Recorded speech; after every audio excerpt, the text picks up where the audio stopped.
when I got up there, well, I didn't have a real good place to sleep. But what did you, a tent or what? Well, no, we had a bunker. Bunker. We had a bunker. It was just a little small. Now, where you were before then, you were in a bunker, but you first start off in tents until you realized. Well, when they got started shelling, our job was to fill sandbags, and they put sandbags around all the tents. But where we were, we had bunkers with timbers on top. We even had the sandbags on top of the. Now, a lot of people don't know what bunkers are now today. So these bunkers were holes dug into the earth? Well, no, not really. They were just sandbags. You just build a house out of sandbags, and you had timbers on top. And so sandbags and wood on top. But then you put sandbags on top of the timbers, and so you're going to have a direct hit to be killed or anything. So, because the sandbags protected from shrapnel. Yes. And what did you sleep in, cots or what? Yeah, I guess we had a cot. I don't know. Did you sometimes not have cots? Or I don't think. Sometimes sleep on the ground? See, when I first got there was two of us there all the time, two peons, like two privates. One of them was in charge of the switchboard. The switchboard was there. And and when he went home, I told him, I said, I can do both jobs.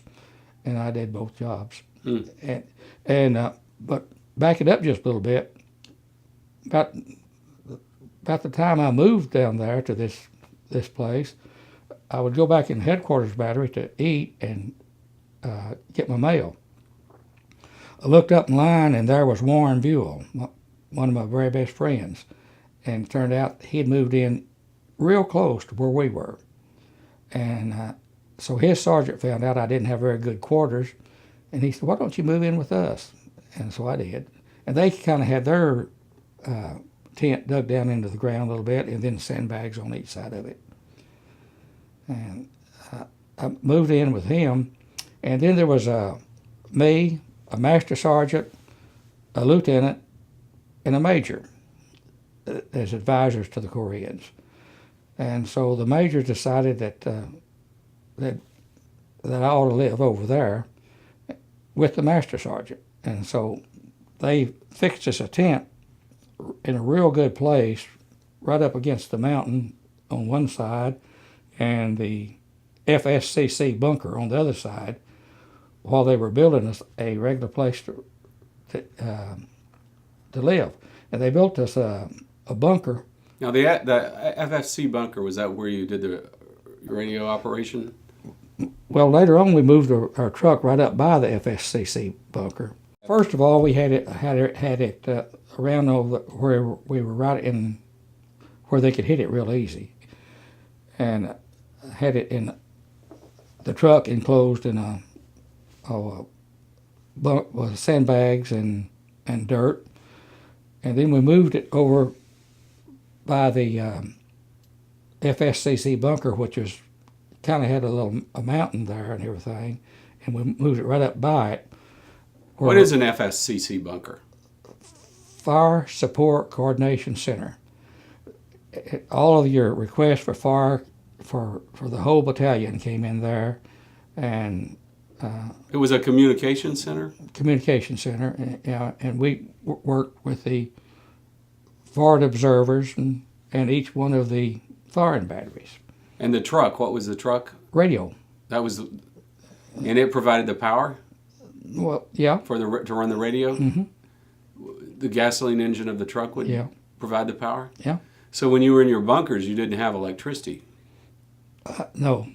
You had light for. No, in there we had electricity in the FSCC. We had a generator, electricity, and we had oil stoves in the wintertime, which the Korean would change out for us, and so we had it pretty good. Now, you said it got cold there in the winter, but you had been used to some cold weather in the Texas Panhandle. Yes. Mm-hmm. And we had thermal underwear, and of course I was inside mostly, and but so it wasn't that bad for me. But, So the new location, you got to live in nicer quarters for a while.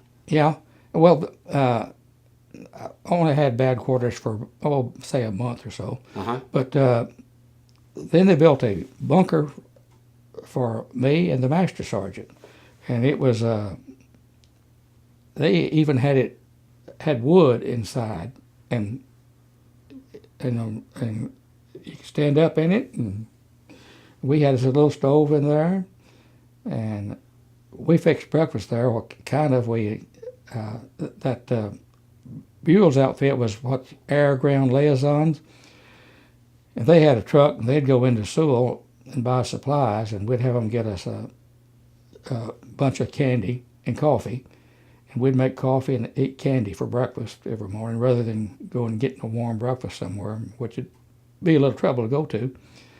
And so, but it was pretty good. I was